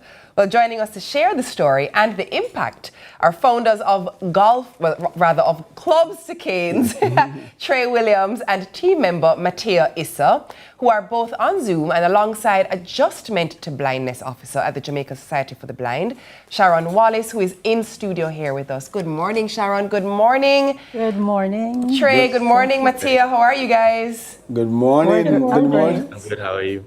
Okay. All right, Trey, I'm going to come to you first. Let's talk a bit about how this concept even came to be. I hear it was a lunchtime conversation. Walk me through that. Yes, it was a lunchtime conversation. I was sitting down chatting to Mrs. Alvita Knight. We were just talking about how I would love to do a passion project. We were talking about how I love golf. I was studying physics at the time. And she came up with a lovely idea that maybe she's very closely related with the Blind Society. She was talking about how they needed more canes, more walking canes. As you were saying, maybe you turn golf clubs into more canes for the blind, and I was like, that's a wonderful idea. So of course we had to get research to see if it could work properly. Yeah. And after all that, we made a prototype. I came to the Society of the Blind and I showed it to Mrs. Sharon Wallace, and she loved it. And she just gave us a little bit of fixes to make it better, and we had a great idea on our hands. You know, I mean, I hear you saying, Trey, right? You saw the canes, but I'm sure there are challenges, or there would have been a challenge to convert the clubs to cane. What was the challenge, or were there any challenges converting? So we had to do a lot of research. We had to look at the different type of clubs to see what could work. It really came down to using driver shafts. One, because they're long enough for adults or shorter adults to hold, and also the rolling ball at the end of the stick, it fits perfectly onto the driver shaft. So you had to do a lot of research to see what could work really. We also had to put straps at the end of the club to give more mobility for users who are using the cane. Yeah, it was just a lot of research done, a lot of testing prototypes, but it all worked out in the end. It surely worked out in the end. Mateo, let's bring you in here. Let's talk about how you feel about the initiative. I saw you on screen there, sanding down. Yes. I don't even know, it was still a club at the time. I saw you sanding and getting busy and active. How does it feel for you to be a part of this initiative and actually get dirty and down in getting the canes turned into, the clubs turned into canes? So that is one of the many steps, that we have to do, but it's a very rewarding process. I love every step of it. Just the ability to give back through something that I love, which is golf, to a bigger cause just feels amazing. And then it also speaks to me on a deeper level because my grandfather, who actually got me into the game, suffers from macular degeneration, which is an eye condition. You can't really see me play like you used to. So I just love, giving back, and just a very rewarding process. Sharon. I'm happy to hear that, because I was just thinking, why help the blind? But I can see the connection. Of course, right away. It's a bigger cause, in fact. But I mean, I want to bring in Sharon too, because I mean, the access to proper white canes critically important for the blind, and of course, you as the adjustment to blindness officer would know that very well. Talk to us about why access to white canes are so important. Okay, it's so very important. At Jamaica Society for the Blind, we train persons who are ready to be trained. So each person would get a brand new white cane, and persons also who already been trained would get trained based on, for example, if they're trained or their canes were damaged, so they would get a new cane. And we find that persons who also, many of them don't have that family support. They are unemployed or underemployed, and so they're not earning an income and not able to purchase a white cane.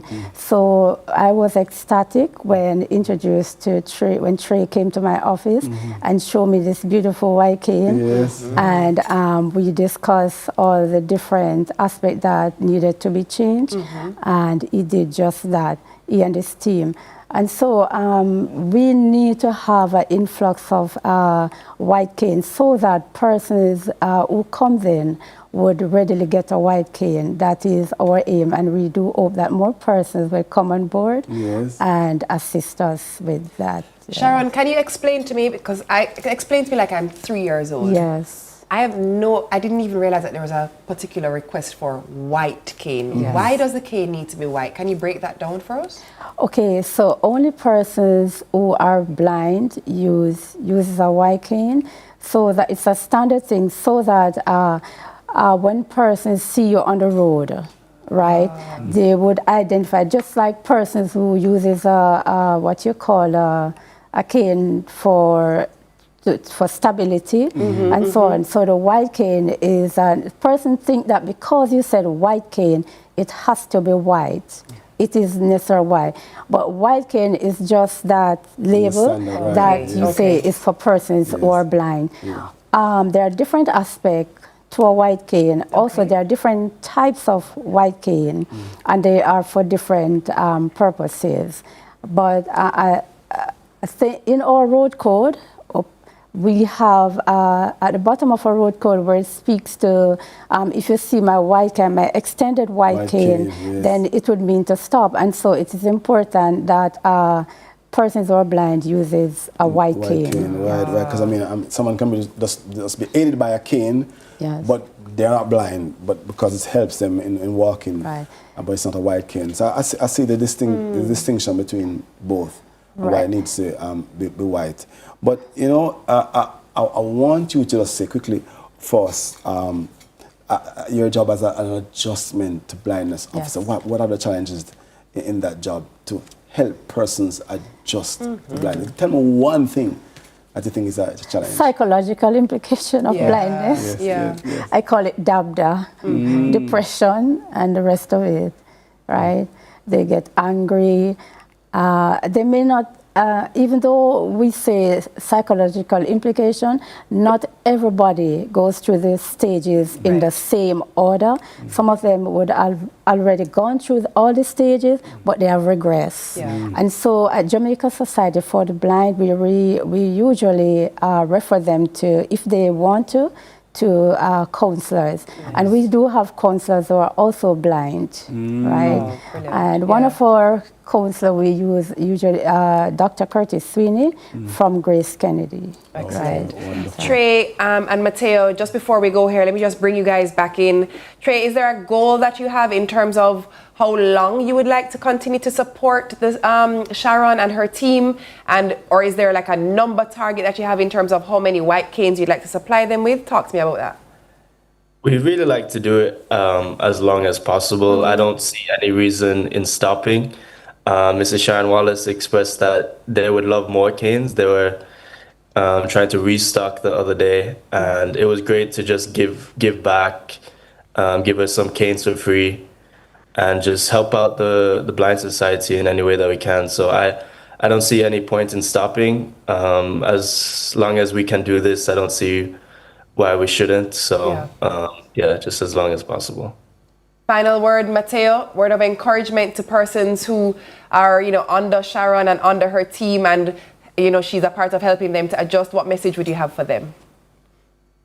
I would just say, thank you, for everything that you do. And we're just so incredibly grateful that we can do something and help. So just thank you for that opportunity.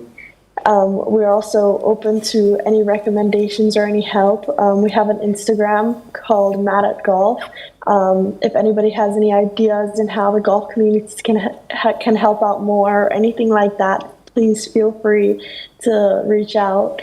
So we're just always looking for new ways to, grow the golf community for one, and to help a bigger cause. Awesome. Thank you very much, Mattia. Thank you very much, Trey. That was also in studio Sharon Wallace from the Jamaica Society for the Blind, along with Club to Cane founder Trey Williams said earlier, Mattia. After the break, lace up your sneakers because we're talking movement, community, and racing with a purpose. Stick and stay. Hey, laces and sneakers and shoes and laces are a trend today. I've noticed that from the quote to now.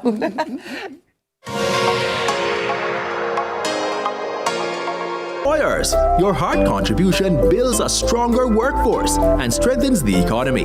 It's not just contribution, it's transformation. The time by heart is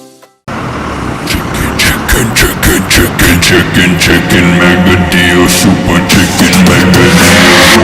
The KFC value menu has you thinking chicken. Get the chicken box combo for just $680. KFC. Everybody want to save a country right now. One thing about Jamaicans, we might have differences, but we know when something is good for all of us. And when we work together against crime and violence, we are stronger than ever. And that's how we know the Citizen Security Plan can work. That one that name CSP. The Citizen Security Plan is an initiative of the Ministry of National Security in partnership with the European Union. It's an all-of-government effort to create safer streets and build stronger communities. Go to mns.gov.jm to learn how you can play your part. Tired of the high interest rates and the whole heap of loan payments every month? Take a debt consolidation loan from AIM to pay credit card bills and all other high interest rate loans from other institutions. Make one low monthly payment to AIM and take home some extra money in your pocket. That's financial freedom. One loan, one low payment, more money in your pocket. Call AIM today to lower your loan payment. And remember, you won't find a better deal elsewhere. Guaranteed. Chicken, mega deal, super chicken, mega deal. The KFC value menu has you thinking chicken. Get the chicken box combo for just $680. KFC.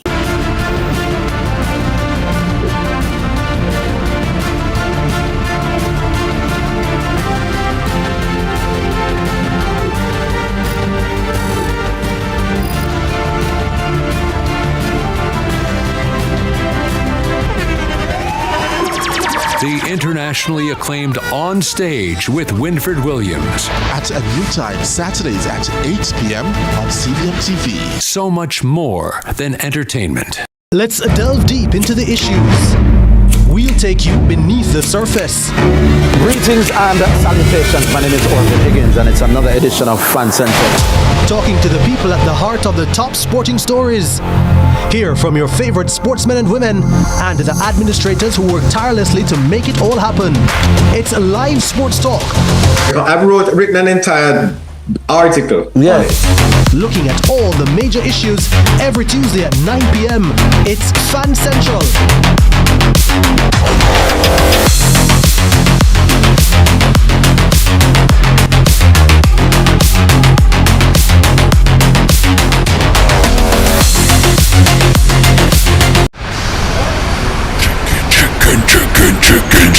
Chicken, mega deal, super chicken, mega deal.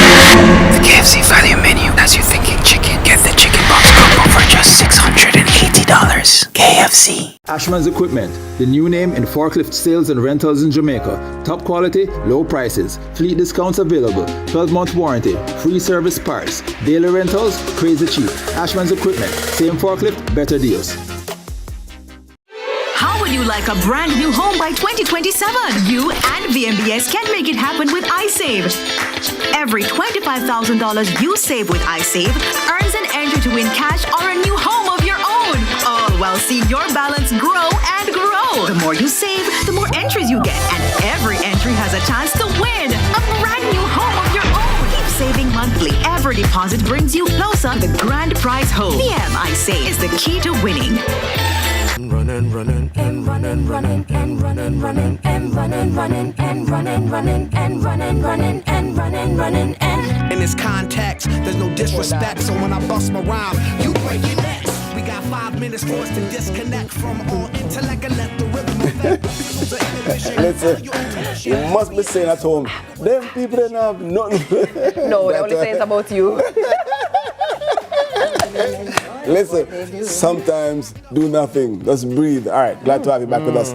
If your New Year goals included moving more, giving back, or simply enjoying a good outdoor vibe, this one is for you. Oh, tell me more. Since 2012, the Race for Hope has brought Jamaicans together to support the preservation of the Hope Royal Botanic Gardens. Is it botanical gardens or botanic gardens? Anyway, one of the most treasured green spaces this year will be even better. Joining us with all the details for Race for Hope 2026 is Executive Director of the Nature Preservation Foundation, Carla Mary. Can I call her Carla? Sure. Good morning. Can I call you Carla? You know, let us talk a bit about how important green space is before we get into the race. I believe so much that green space contributes directly to the well-being and the mental clarity of our population. This green space is one of our most beloved green spaces that we have. Talk to me about Hope Gardens and the preservation of the gardens and why it's so important to the community. Okay, first of all, thank you. Good morning and good morning to your viewers. So Hope Gardens is the largest remaining green space this side of the hemisphere. And you are correct, it is very important. And we saw that during the pandemic, where persons were locked in and was not able to go out freely and enjoy. Persons use Hope Gardens at that time as a kind of, solace in terms of being able to come out and enjoy what nature has to offer. So it's very important that we preserve these spaces. The Ministry of Agriculture and Fisheries and Mining is responsible for public gardens generally in Jamaica. So they do a pretty good job in terms of ensuring that these spaces are maintained. And we're only too happy to lend our part as stewards to ensure that this space remains for Jamaicans to enjoy, not only us here, but for generations to come. That's good. So someone just hearing you say that, no, say, all right, no, I'm going to buy in. Yes. I bought into the preservation of nature. Talk to us about the Race for Hope, therefore. Okay. So that comes up this Sunday, January 18th. Warm-up is at 6 a.m. and the race kicks off promptly at 6:30. If you know running events, you know that we'll have an early start. The race will take us, for adults, starts in the gardens, goes out into Hope Pastures and then back in the garden. There's a kids fun run. That's a very exciting feature of the race, and they will remain in the gardens. So they will start in the gardens, take a scenic route through the zoo, through the Chinese gardens and back at the finish line. Lovely. And we'll have an obstacle course at the end. Last year they enjoyed it thoroughly. To sign up, runningEventsJA.com. For individuals, it's $3,000. For groups of 20 or more, it's $2,500. And for the Kids Fun Run, it's $1,500.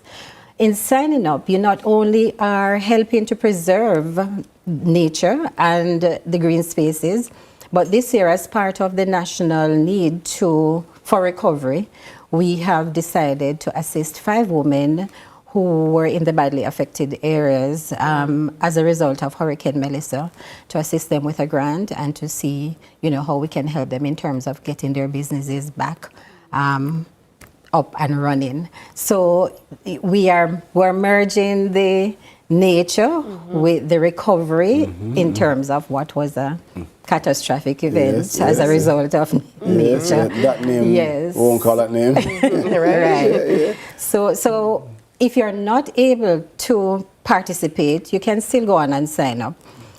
You can also, there's an opportunity to make a donation. So if you want to make a donation larger than the $3,000, we welcome that.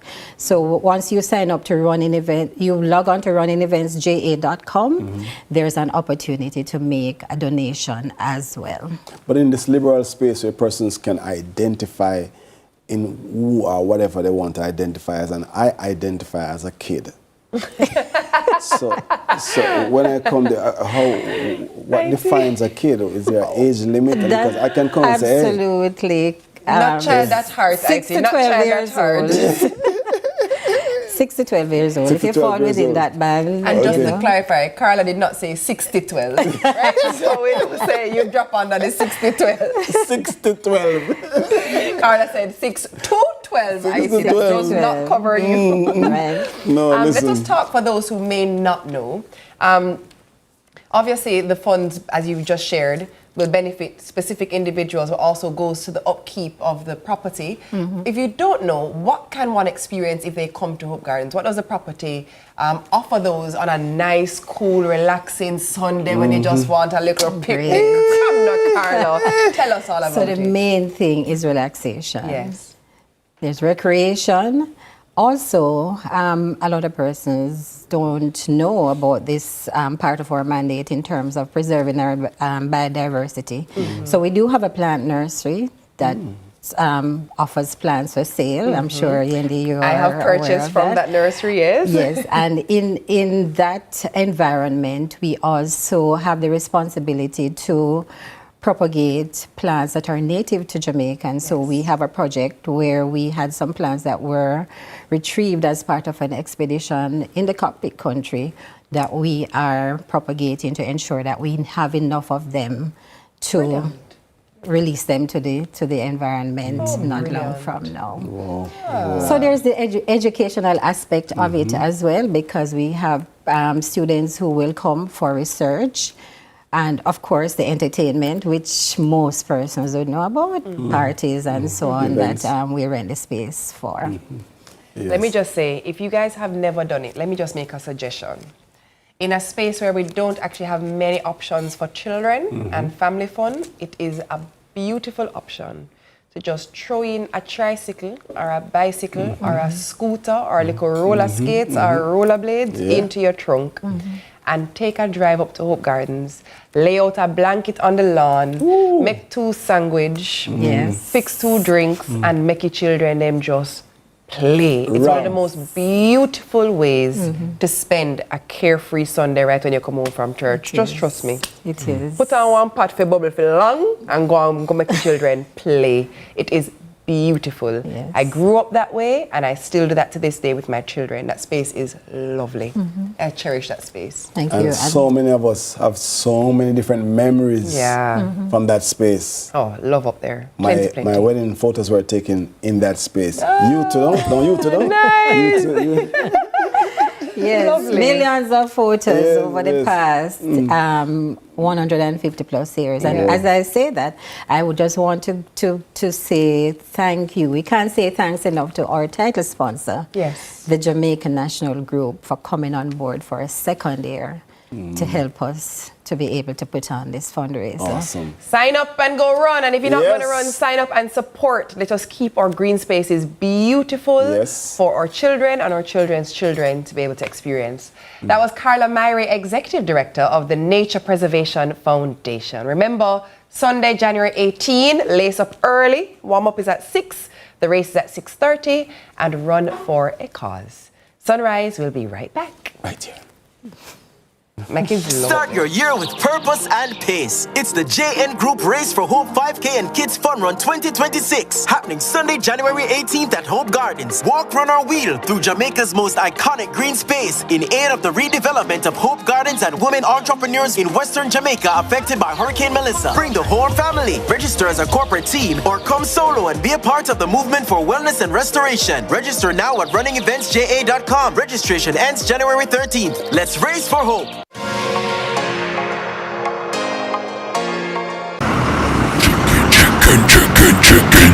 Chicken, mega deal, super chicken, mega deal. The KFC value menu has you thinking chicken. Get the chicken box combo for just $680. KFC. Bite into a Wendy's super deal today. Get the crispy chicken sandwich combo or the junior cheeseburger combo for just $695. Or the 5-piece nuggets combo for just $700. Only at Wendy's. Get the super deals from Wendy's. This season is the time. Digital is gifting smile. Gift a smile. Gift a smile. Gift a smile. Digicel is gifting smiles this season. 64 lucky customers will win $250,000 cash, and the third Sue getting $50,000 in groceries. You can also win Samsung tablets, furniture vouchers, and so much more. Best part, you can keep your prize, or you gift all our partners to someone who really needs a smile. This season isn't just about winning, it's about making sure everybody good. Cash Digital in your community, bringing gifts and good cheer to keep you smiling into the new year. Chicken, mega deal, super chicken, mega deal. The KFC value menu has you thinking chicken. Get the chicken box combo for just $680. KFC. This is the Aedes aegypti mosquito that spreads the Zika, chikungunya, and dengue viruses. Search for its breeding sites and destroy them. A message from the Ministry of Health and Wellness. The time by the Ministry of Health and Wellness is 7:40.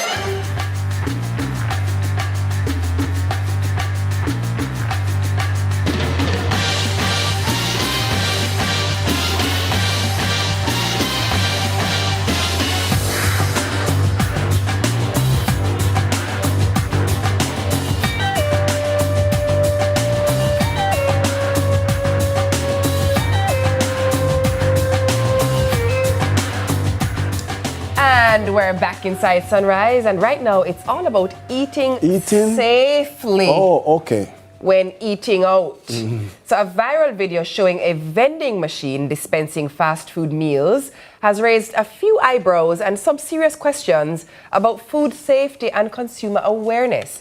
So while KFC Jamaica has confirmed it is not affiliated with the operation, the incident has sparked a wider conversation about buying food from third-party and unregulated sources. So joining us to help break this all down is food safety communicator and advocate Alison Richards. Alison, good morning. A very good morning to you, Alison. Alison, let me tell you now, I think everyone under the sun thought that this was KFC opening a dispensary. Yes. Once the statement came out from KFC to say, we are not affiliated, this is not us, it raised many a red flag. Let's talk about the concerns now about this third-party source who is selling these meals. Yes, so since COVID, there has been a great uptick in food and third-party food vending. You can see the delivery services, persons cooking from home, and now we have this new innovative, maybe not so safe idea where we're having vending food. Now, fast food, the primary purpose of fast food is for it to be consumed fast. So the idea behind these operations for fast food restaurants is not that you're going to take the food from the establishment and prolong that wait time between preparation and eating. So, of course, the concern is how long ago, who is handling this food? How is it transported to these vending machines? Is it, if it's not sold before the end of the day, what happens to it? Is it overnight food? Are the vending machines pest-proof? Can rats get in? Can cockroaches get in? You know, so these are there's a whole bunch of questions I had when I saw it. I was thoroughly confused. Right. And I mean, on the note and the importance of food safety, talk to us about what are some of the main risks. I mean, I think you mentioned a few. Yeah, and there are a few more. So temperature control, you know, one of the most important things when we talk about food preparation is temperature control. How long are we keeping food in that danger zone, which is what we refer to it being warmer than 5 degrees and lesser than 60 degrees. So between 5 degrees and 60 degrees Celsius, you definitely don't want food between those two temperatures. So once the food is prepared, the temperature starts to get cold. So it's that time now you start to worry and you're wondering what's happening. Bacteria growing back is a party time for bacteria when it reaches them temperatures. You know, them come out and them say So if persons are not aware of these conditions, another issue is the cross-contamination. We mentioned it earlier. How is the food transported? The fast food boxes and packaging is not sturdy. It's not, you know, it's, as I said, it's not intended for long-term storage. So I even saw a video online where someone actually, in using the vending machine, one of the boxes were torn, so the food was exposed before it even got to the end user. So all of these are a risk. You know, when that spill happened, that is really the breeding ground for roaches to try to get in, for ants to get in. Is there a cleaning schedule for this vending machine? And ideally, the vending machine is like a food business. It's a restaurant. Let me ask you this. Let me ask you this. If I am a purchaser and I purchase a meal from this vending machine and I become violently ill, is there liability for the person who has the vending machine? Is there liability removed from KFC because they've made a disclaimer? Walk me through that. Yes, so the issuance of a disclaimer is what is behind it. We're not responsible. And of course, with the liability now remaining on the person who owns the vending machine, who is the person? Right. So that's where, you know, the liability comes, because you don't know who. Yes, I think I saw where you have attendants at the machine, but where is the structure in terms of insurance? How can persons claim if something like that should happen to them? And a lot of people might eat it and think it's gas, because we always confuse foodborne illness with gas. Oh, little gas, little ginger tea, when oftentimes it's foodborne illness. So that is a very important topic or consideration to be made. Where is the liability and who it falls on in the event that someone gets ill? That's the question. Who's ultimately responsible? Well, what we do know is not Restaurants of Jamaica. They have made it explicitly clear they have nothing to do. And the Restaurant Associates as well has come forward to say that they're not, they're not affiliated with the operation. So give us some advice now. What's your best advice to persons who want to be Don't be afraid to ask questions. Ask questions. I thought something else was coming after that. Don't. I'm not going to lie, Alison. I thought you were going to say something totally different. Like, no, do it. Well, I don't get there yet. But ask questions. If you ask a question and it's being met with aggression and attitude, then chances are this is not somewhere you want to spend your money. So ask questions. Ask who is, how this prepare, how long gonna have it at store for. Those are the things. And always use your 5 senses. That's why God give you them. Smell it, feel it, touch it. If it don't seem right, chances are it's not. And I mean, it's convenient, but it's not worth the risk. There's so many safety tips that we can discuss, not just in relation to this particular topic here now, but in general when it comes to food.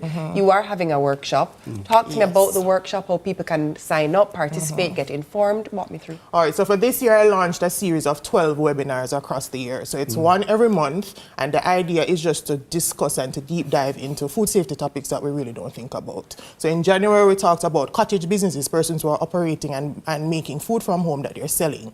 So we did that last week or the week before.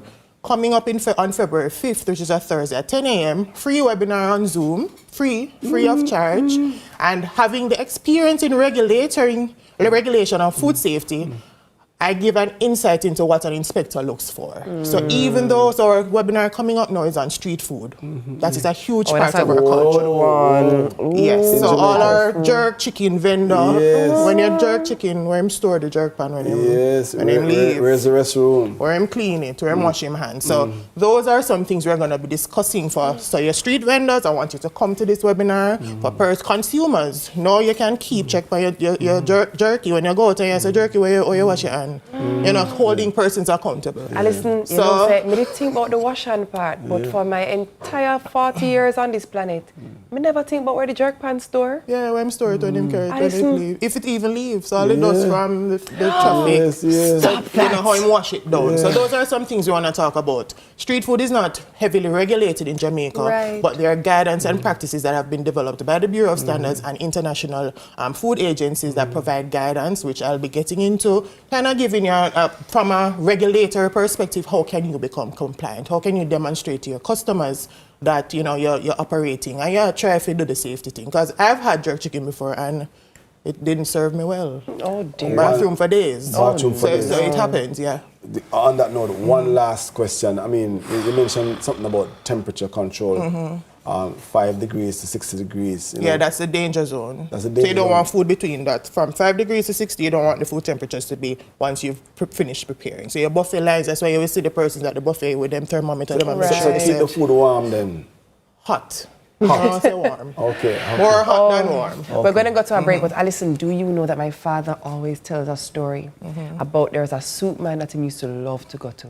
My father enjoyed the soup every Friday evening. He would have the soup. And then one day he go, and the soup man gone, and he say, where's the soup man? Only for 2 weeks later, big headline, man charged for selling dog soup. All right. Our many thanks to Alison Richards, food safety communicator and advocate, for sharing everything consumers need to know before biting. IT. Listen, we head to our final break before wrapping things up right after this. Stick and say, this is you didn't drink the dog soup? No. You're one of those people? My dog business. Alison, hey, well, me love street food.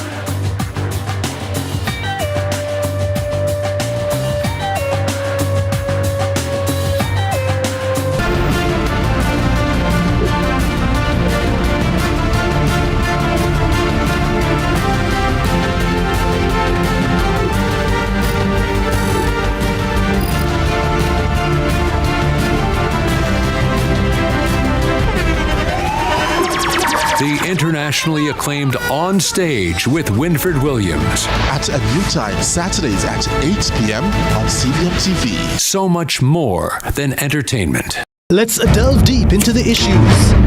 We'll take you beneath the surface. Greetings and salutations. My name is Orville Higgins, and it's another edition of Fan Central. Talking to the people at the heart of the top sporting stories. Hear from your favorite sportsmen and women and the administrators who work tirelessly to make it all happen. It's a live sports talk. I've written an entire article. Looking at all the major issues every Tuesday at 9 p.m. It's Fan Central.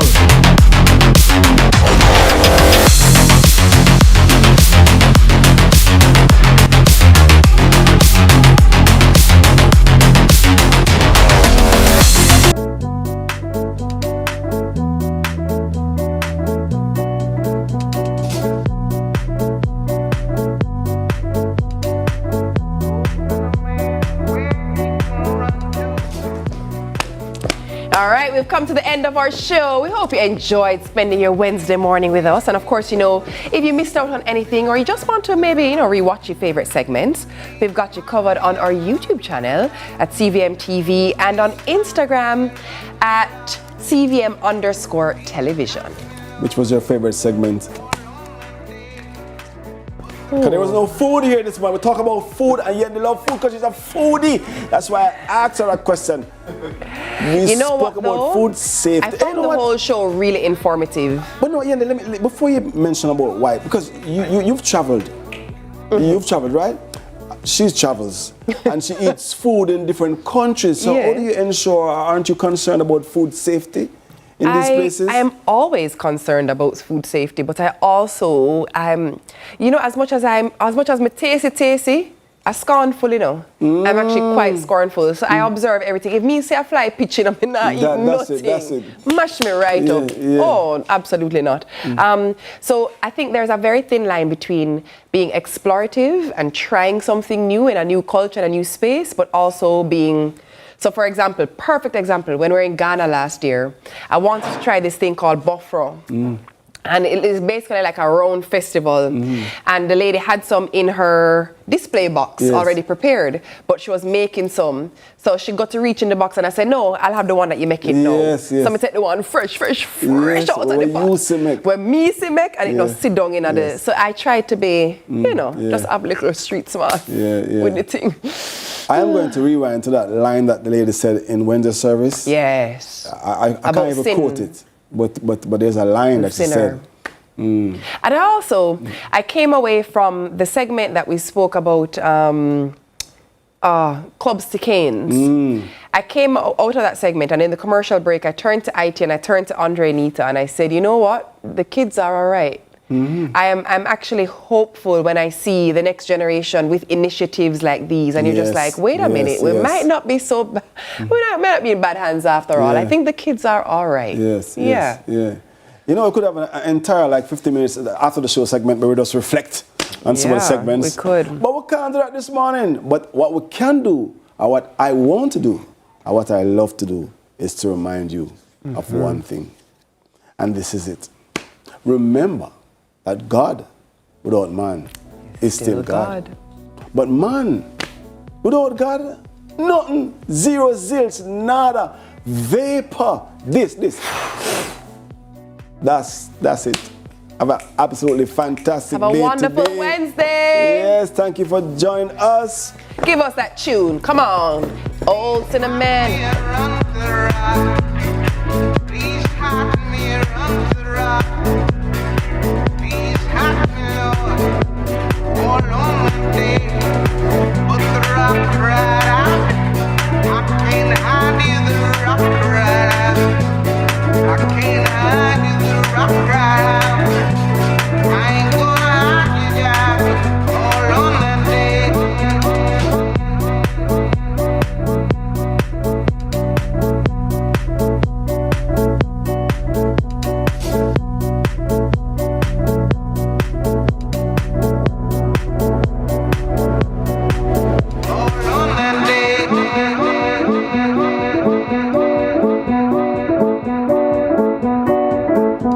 Hawkeye, securing what matters most. The time by Hawkeye is 8 a.m.